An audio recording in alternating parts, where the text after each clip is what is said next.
This is the Good Neighbor Podcast, the place where local businesses and neighbors come together. Here's your host, Nick George. Welcome to the Good Neighbor Podcast. Are you in need of a boutique catering company specializing in custom grazing tables and charcuterie spreads? One might be closer than you think. Today, I have the pleasure of introducing Anna Ricci of Curated Grazing Company. Is it Curated Grazing Company or Colorado?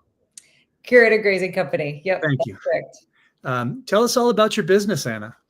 Yeah, so Curated Grazing Company was born in April of 2025, so very new to the scene. It was born out of my past job. I was a luxury cycling tour guide for the last couple of years, and I absolutely loved doing that. But one of my favorite aspects of that job was actually the spreads that we create during our weekly picnics and just kind of our food gatherings that we have with our guests that we provide on tour. And I decided that when I moved away from guiding, I didn't really know what I was going to do.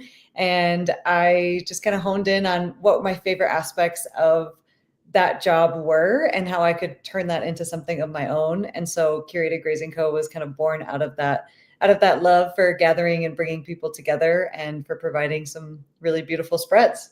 Had you been into food before? I had not. I had experience working in restaurants back in high school and early college, but never actually preparing and actually doing the food myself. So my experience came from my guiding career for the last couple of years. Awesome.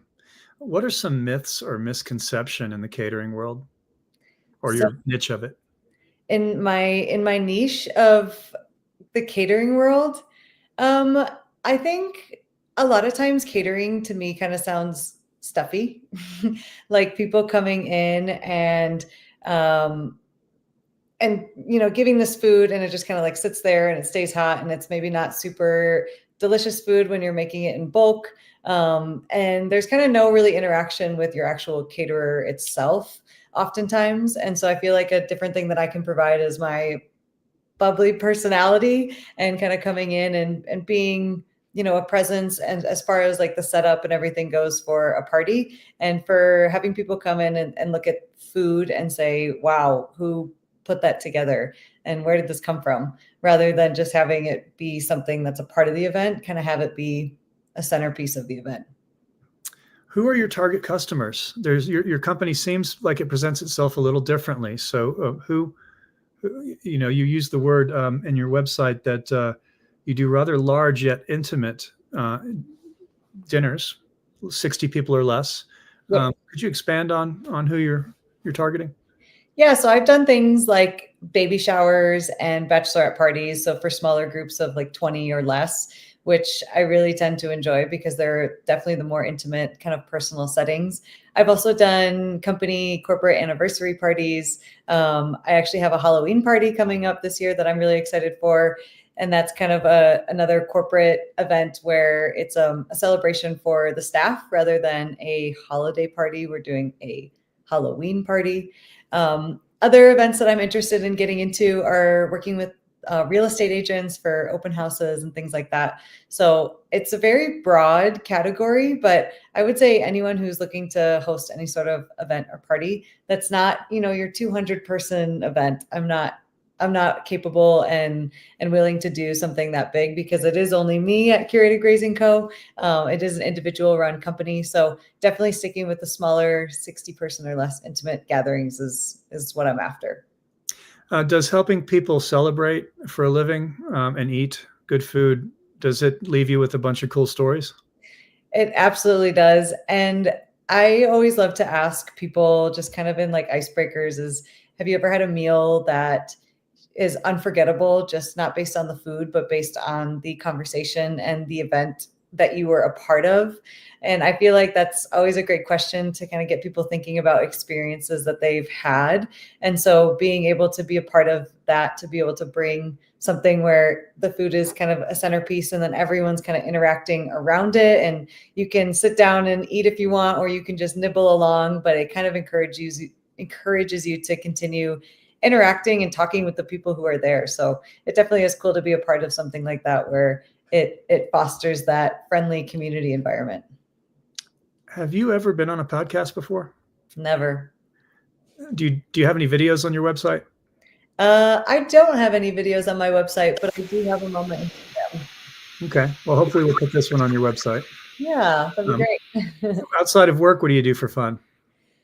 Oh gosh, I am always outside. I am a really big trail runner, gravel cyclist. I love to hike. I love just anything being outside. I love being in water. So, and all my weekends, you'll pretty much find me in the mountains, playing, camping, doing all the fun things. Let's switch gears for a second. Can you describe a hardship or a life challenge that you overcame, how it made you stronger? What comes to mind? Yeah, I actually kind of feel like I'm in it right now, to be totally honest. I am transitioning from a career that I loved as a guide into moving to a place I'd never been to and not knowing anyone who lives here in Fort Collins when I first moved, and trying to figure out like what I'm doing with my life and kind of where I'm going and where I'm taking it. And so not only am I starting this up, but I also have a independent travel advisor company as well.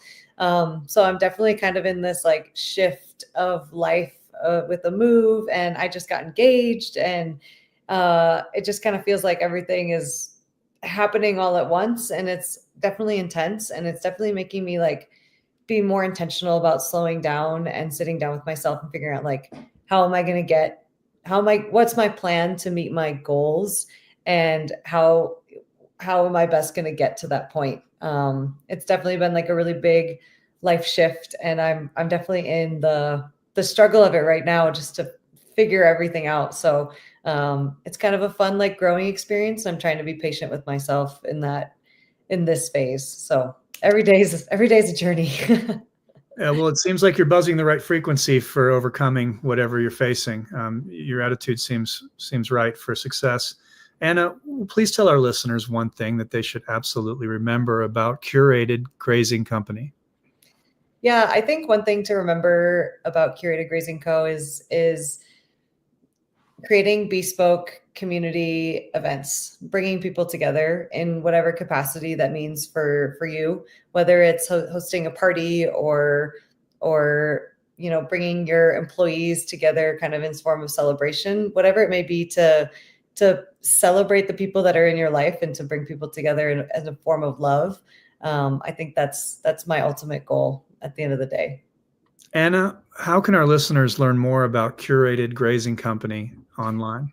Yeah, I have a website, curatedgrazingco.com. Definitely encourage people to go check that out and see some more photos. And you've inspired me, Nick, to put some videos up. I probably should get some of those on there.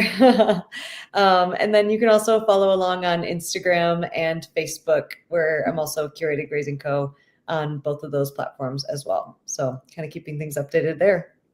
Well, Anna, I really appreciate you being on the show, and we really do wish you and your company the very best moving forward. Thank you so much, Nick, for having me. I appreciate you reaching out and letting me be on your show.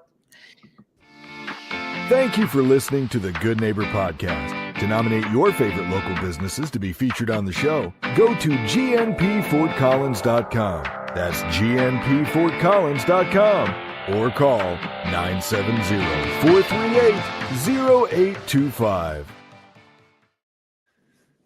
Great job. Awesome. That was fun.